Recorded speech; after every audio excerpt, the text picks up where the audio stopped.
Hello guys, আসসালামু আলাইকুম। আজকে আমরা যাচ্ছি আমাদের বাগানে আম পাড়ার জন্য।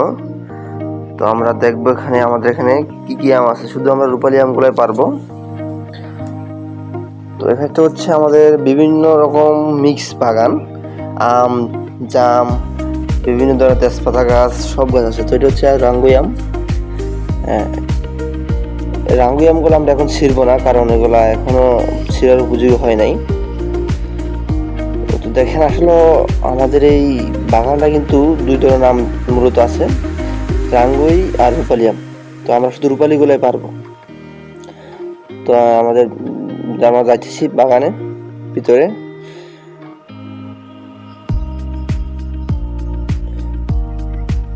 এই তো এটা দেখি আম, এটা রাঙ্গুই আম না, এটা ছিঁড়া যাবে না। এটা আর কিছুদিন পরে আমরা ছিঁড়বো।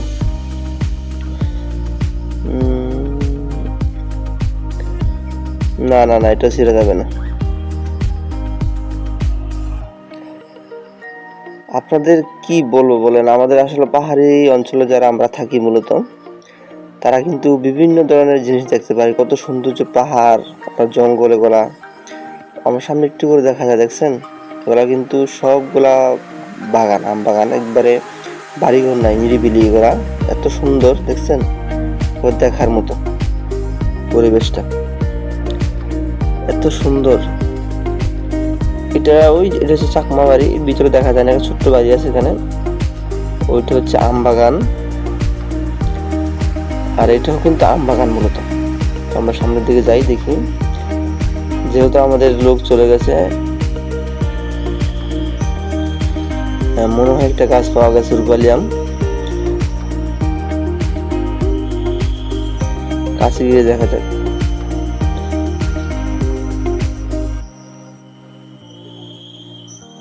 এটা রূপালী আম, এটা আমরা ছিঁড়বো এখন। তো ছিঁড়তেছে ওরা।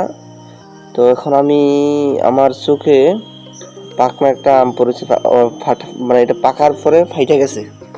এই জন্য এখন আমি এটাকে খাওয়ার জন্য দেখবো এটা ভালো আছে কিনা। হ্যাঁ, এটা কিন্তু যথেষ্ট ভালো। এটা ভিতরে পাইয়ে গেছে পুরো। দর্শক, আমরা যারা মূলত খাগড়াছড়ি, রাঙামাটি, বান্দরবান জেলায় থাকি, তারা কিন্তু আসলে ফরমালিন মুক্ত সব কিছু খেয়ে থাকি। যেমন আপনার বিভিন্ন আম, জাম, কাঁঠাল বলেন, লিচু বলেন, পেয়ারা বলেন, বিভিন্ন আপনার ফল ফ্রুট আছে, যেগুলো মনে করেন যে আপনার প্লেন ডিস্ট্রিক্টে খুব কমই পাওয়া যায়। এটা কিন্তু একবার দেখছেন, এটা কিন্তু একবার আমরা ভাইটাকে তো ভালো, ভিতরে অনেক মিষ্টি সুস্বাদু, আমরা এটা খাচ্ছি। আর আমার এখানে কিন্তু জঙ্গল, দেখছেন আপনারা, অনেক জঙ্গল। তারপরে এগুলো আছে।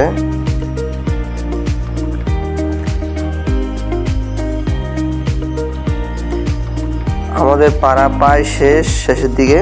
তো আমরা নেমে যাবো এখন। ব্যাগটা ফেলা দে, মাটিতে ফেলা। আম কাটতেছে।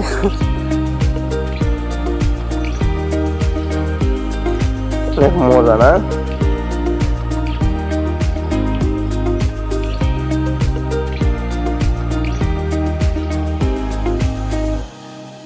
হয়েছে নামো, অনেকগুলা পারা হয়েছে।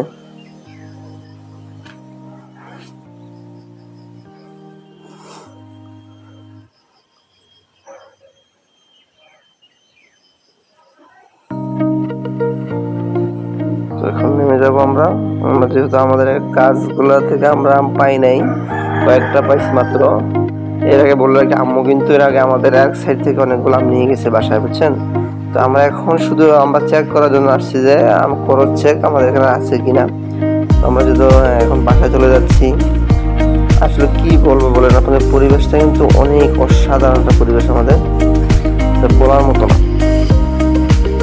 দেখছেন কত সবুজ, সব সবুজ ঘাস। এটা হচ্ছে আমাদের বাসা যাওয়ার রাস্তা। দেখছেন রাস্তাগুলো কি অবস্থা, এখানে তো গাড়ি জড়িয়ে থাকে, মানুষও হাঁটতে পারে না, এরকম অবস্থা হয়ে গেছে।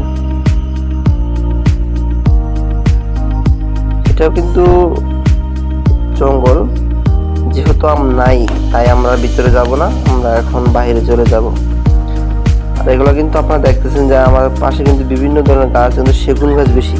আমরা যারা খাগড়াছড়ি জেলায় থাকি, বাঙালি যারা, তারা বেশিরভাগ কিন্তু আপনার পাহাড়ি এলাকাতে আর কি, পাহাড়ি টিলাতে আমরা সেগুন গাছ লাগিয়ে থাকি। তো আমরা যেহেতু আম নাই, তো আমরা চলে যাব। আর জঙ্গলে কিন্তু বিভিন্ন ধরনের ফুল গাছ ফোটে। তো আমরা সেই গাছগুলা একটু দেখি। ওই যে একটা ফুল দেখা যায়, দেখছেন? এটা হচ্ছে জঙ্গলের ফুলটা, কিন্তু আমি দূর থেকে দেখাচ্ছি জন্য বোঝা যাচ্ছে না, কিন্তু এটা কাছে গেলে অনেক সুন্দর। এটা হচ্ছে সেগুন গাছ, আমি এই বছর লাগিয়েছি সেগুন গাছ। এটা আসলে পাহাড়ে হাঁটতে কিন্তু অনেক কষ্ট, বুঝছেন? যারা হাঁটেন তারা বুঝতে পারবেন। একটা টিলা উঠলে একবারে হাঁপিয়ে যাবেন আপনি, মানে এরকম অবস্থা আর কি। তো যেহেতু আমাদের অভ্যাস আছে হাঁটার, তাই আমরা হয়তো হাঁটতে পারি, কিন্তু যারা নতুন তারা তো হাঁটতে পারবে না। তো যাই হোক, আশা করি সবাই ভালো আছেন, ভালো থাকবেন। পরবর্তী দেখা হবে হয়তো নতুন কোনো ভিডিও। আসসালামু আলাইকুম।